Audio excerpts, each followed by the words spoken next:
It's Monday, and that so happens to be the day that I like to talk about monsters. Hello, and welcome to Monster Mondays. I'm Jeff Arbuckle, co-host of the podcast Film Seizure, that you can catch each Wednesday at filmseizure.com or at a number of podcast providers online. This week, we celebrate the Halloween season by visiting a new haunted attraction in Rockland County, New York.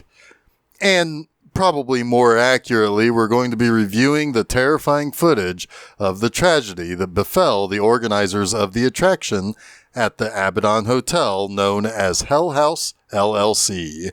Hell House LLC was the brainchild of Stephen Cognetti, and this was his first feature film.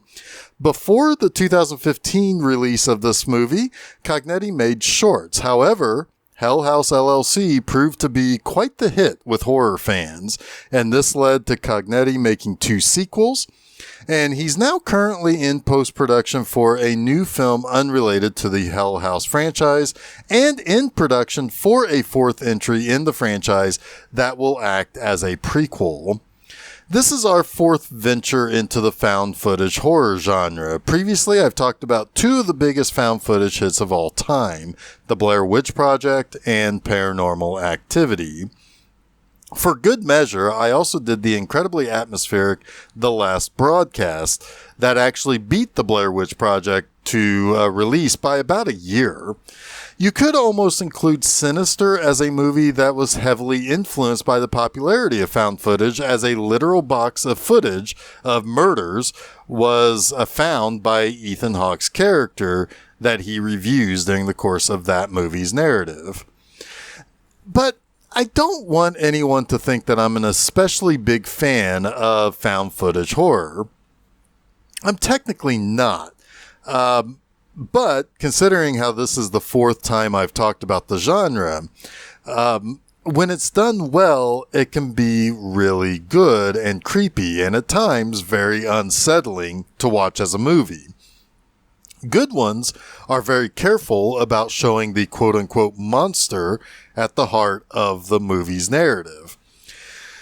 These movies are almost always downers, too, as the whole reason why the footage is found is due to the people who made the film having gone missing. So a good one can make you want to like the character or characters only for them to ultimately die at the end. Now, there are 2 or 3 things that can really drag down a found footage film. First, that would be maybe the camera is either too jerky or too steady. The former makes the movie hard to watch, and the latter, unless a camera is specifically positioned on like a tripod or positioned in some stationary way, breaks the realism illusion. Second, unlikable characters can kill any movie, and more so found footage movies. Finally, situations that constantly make you ask why someone is not putting down the damn camera and trying to escape, stop a demon or ghost from attacking their spouse, etc. Nevertheless, it's still a very popular genre. And a lot of that has to do with the jump scare element that a lot of these have. It becomes an addiction, particularly for people who just want to feel the excitement of being scared. It's the reason why people like going to haunted houses and stuff like that. But understand this. Every year between 1998 and 2022, there has been a found footage film made, and I'm going to have to assume someone is making one that will appear later in the 2023 release date range. Now, the greatest increases on that graph that shows how many of these movies were made came along from the successes that were in 1999's Blair Witch Project and 2007's Paranormal Activity. But if we look at the latter, that's when the greatest spike in the number of these types of movies were made. The reason why is basically twofold. First, these movies are made fairly cheap and usually make big money on the back end. Second, seeing things through the eyes of a character can be incredibly unsettling and cause a lot of nervous tension in the audience. It's an addicting feeling for people who want to feel spooked. I just said that. So, I'm just kind of reiterating, people really like to feel spooked.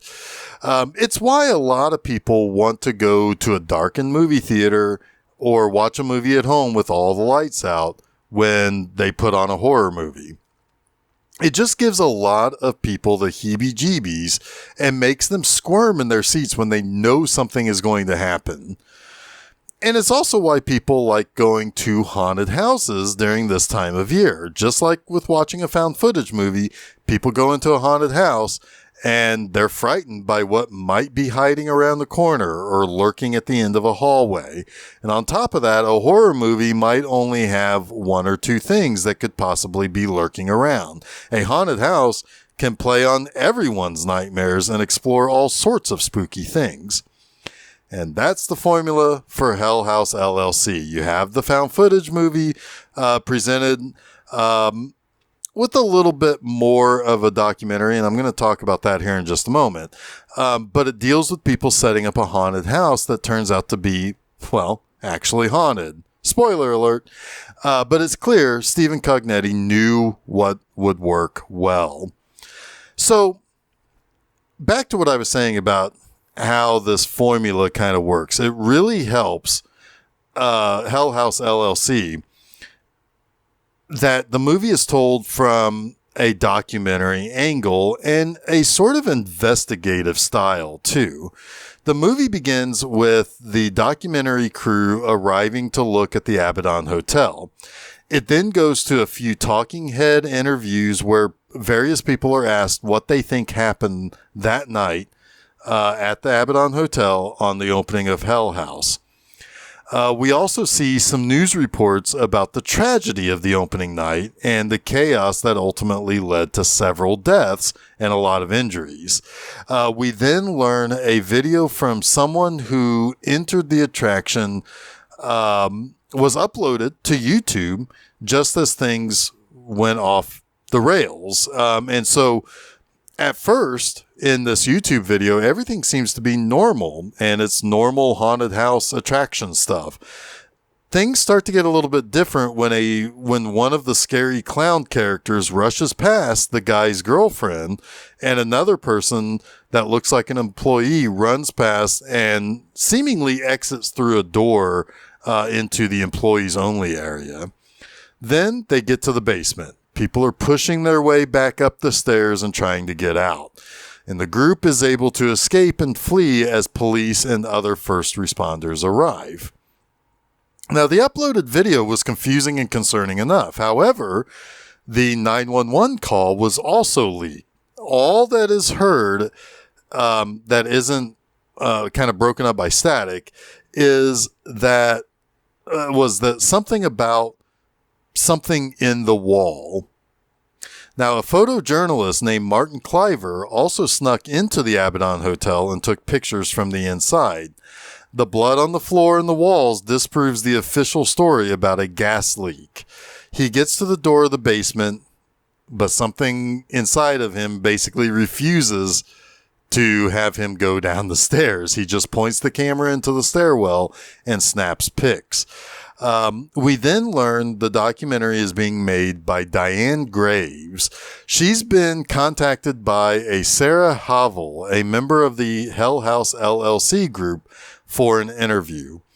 It was the first time that Sarah's publicly talked about the night of the tragedy.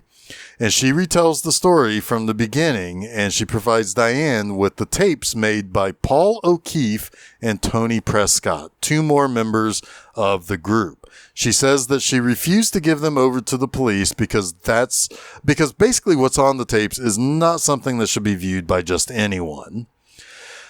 The footage begins in August, 46 days before the opening of the haunted house. Sarah's boyfriend, the CEO of Hell House LLC, Alex, is arguing with his partner, Mac. They're on the way to the hotel to look around and get their bearings on how to best utilize the property. The rift widens between Alex and Mac because the Abaddon Hotel is in such a shape that it doesn't really seem like it could be put into working order for it to be used as the haunted house attraction. But as the group pair off and explore, Tony and Paul hear something peculiar on their walkie-talkie before they're called back to meet up with the rest of the crew. As they leave the attic, we're kind of shown a dark shape in the corner that they weren't aware of. In the basement, the floor is littered with Bibles, and there's even like a Left Behind high heel. And it's just a very peculiar vibe to the entire basement. A week passes and electricity is restored to the hotel, and things are clean enough for the crew to stay there full time as they get the site ready. That's when things begin to change, as Sarah puts it. As cameras are set up for each room, the basement is the only room that turns out to be a blind spot. For whatever reason, they cannot get a signal in anything that's set up in the basement as a camera. Paul sets up the camera to give a log before he goes to sleep. And he sees what he thinks is Sarah behind him in the hallway, kind of walking or at least looking into the room. And all we see is a dark shape. Who or what it is does not respond to Paul, so he just thinks that Sarah's just sleepwalking. It's very possible that that's something that is common with Sarah, and it really is Sarah just sleepwalking in the hallway. However, the photographer, Cliver, interjects again and explains that a cop who was willing to talk to him says that he did find a member of the Hell House crew with their throat slit. What's peculiar is that it seemed to be self-inflicted. He also said he tried talking to Joey, which was an actor that was dressed as a clown, to protect another actor by the name of Melissa in that basement setting that was basically the last room of the attraction. But he refused to speak to the authorities in the immediate aftermath of the tragedy. And 9 days later, he was found dead in his bedroom. Melissa says there's a whole backstory to the hotel, and the original owner, Andrew Tully, had some suspicious stuff that went on with him and some missing guests, a woman and her daughter. Now, Tully was questioned about this by the police, but produced evidence that the missing mother and daughter left. Tully supposedly then killed himself, and 20 years later, Hell House LLC shows up to do their haunt here. Now, one night, footage is shown with Tony and Paul both being woken up in the middle of the night by the sound of what they thought is screaming, but they don't see anything that would explain where that comes from. But later, Paul finds what he thinks is Tony dressed as one of the evil clowns from the basement scene, standing and staring into the basement, and then creepily turning and staring at him.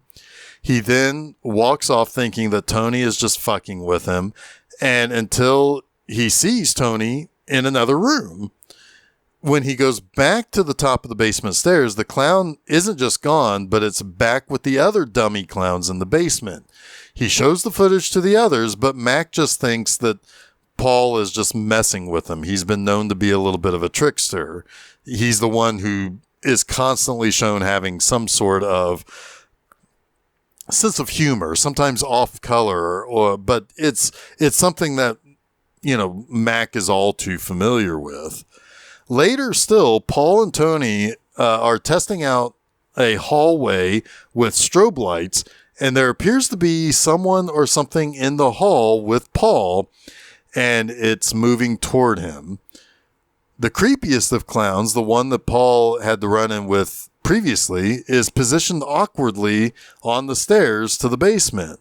And when he and Mac try to put it back to where it was supposed to go, the pair finds Sarah standing in the corner of a room, and she's apparently speaking maybe in tongues, as if she's in some sort of trance.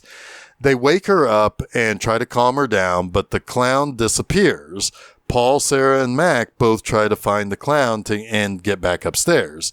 When the clock in the dining room strikes, they see that there's like a candelabra that's lit and almost like everything's set up for a dinner, and that forces them back down the hallway where the clown is waiting for them. And they rush past the clown and they get back upstairs. Paul gives another log where it's nearly opening night, and while Alex is more confident than ever, Sarah is not looking good. And she normally does, as he says. But when Paul wakes up in the middle of the night, a mysterious woman is sitting on the floor of his room. When he notices her, he hides under the sheet. And when he finally gets up the nerve to look at and see who this woman is, he's greeted by the woman's ghostly visage and right next to his bed, right where he peeks out from under his sheet. The next day, Paul has gone missing. Alex tries to call Paul's cell phone, but when the phone gets answered, a shrieking noise is heard and Alex drops the phone. That night, the crew is awoken by a piano playing a tune that Paul was playing earlier in the movie. Mac and Tony go to investigate, but the music stops and no one is playing the piano. They then hear Paul screaming and banging on the walls, but they can't seem to find him or the source of the activity. They go to the basement to see if Paul is there, but the clown dummies all turn their head to look at Tony when he wasn't noticing. Mac just thinks that it's still Paul just messing with him. Mac believes this even more so when Paul suddenly shows up sitting on the basement floor against the wall, sort of like the ghost lady the night before in his room. Paul is at this point in a comatose state.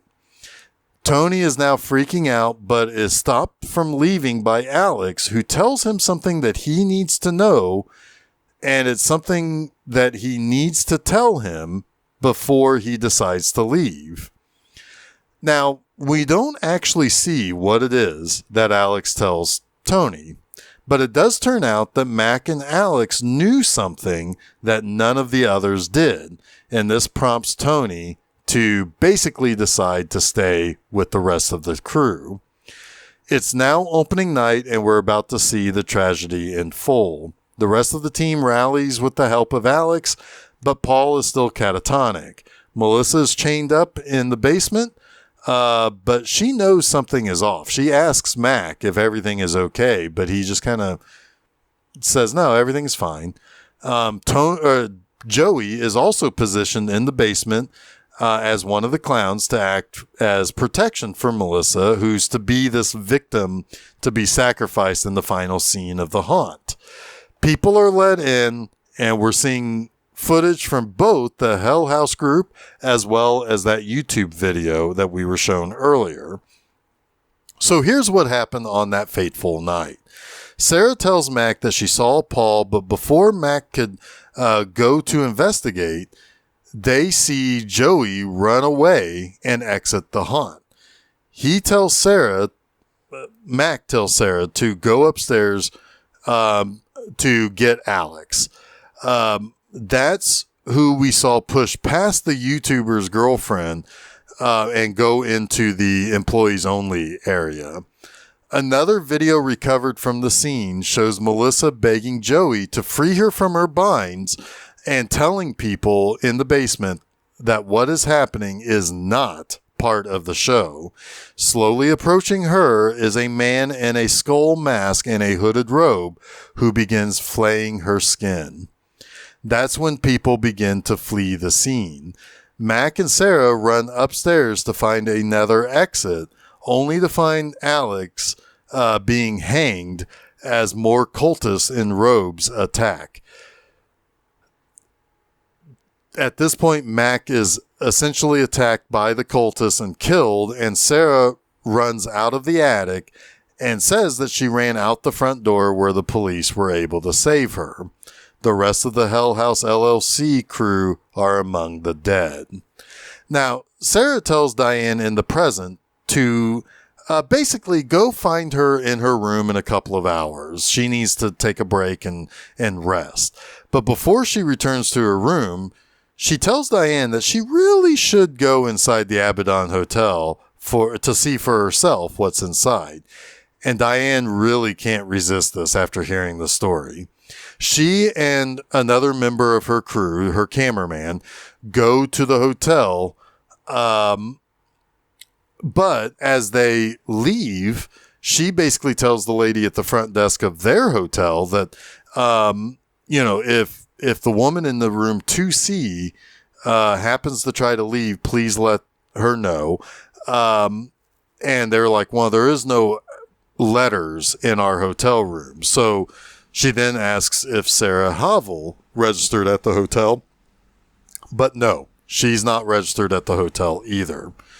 The third member of the crew, which is the technician, continues looking through the rest of the footage while Diane and the cameraman go to the Abaddon. In that footage, the technician sees Paul, possessed by the hotel, approach Sarah and bludgeon her to death with the camera, killing her.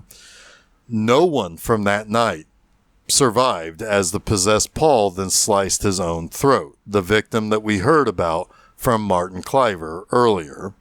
In the final minutes, Diane breaks into the Abaddon Hotel, where they do find the blood and everything that's on the floor and on the walls, just as Cliver saw also. They do eventually find room 2C, where they find Sarah sitting in the room. The door slams shut, locking them in, and two cultists appear beside Sarah, and they attack, making Diane and her cameraman the two final victims of the Hell House massacre. Let's talk about the three things I like about Hell House LLC. First off, I really like the framing device of this being a documentary. It's more than just seeing something on screen saying that this was footage shot by people who've gone missing and was eventually discovered by some unexpected place and so on and so forth. There's a purpose to reconstruct the events that led to the tragedy. We have Diane, who's genuinely curious about the peculiar event that took place in 2009. Sarah reaching out to her only gets her more curious. Intercutting the footage with interviews and people giving their perspective and a traumatized Sarah gives us a much more realistic feel to a movie that is very clearly, obviously not real, but it just builds my interest in what's going on and kind of looking at it from a documentary perspective. It's a good move to give something more to the found footage basis, which could get pretty monotonous and boring in comparison to so many other movies in the genre, particularly around this time. Secondly, while I did just mention that sometimes found footage movies can get monotonous and repetitive, that first thing I mentioned with how the footage is broken up with the documentary elements, there are some really good spooky things that happen in this movie. The documentary pieces really kind of help set all of this up too.